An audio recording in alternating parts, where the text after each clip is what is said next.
ஜாதி இல்லை பேதம் இல்லை சீர்வரிசை தானும் இல்லை காதல் ஆதி இல்லை அந்தம் இல்லை ஆதாம் ஏவாள் தப்பும் இல்லை காதல்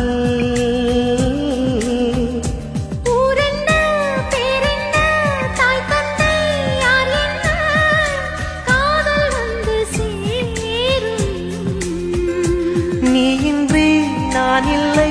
நான் இன்றி நீ இல்லை காதல் மனம் வாழும்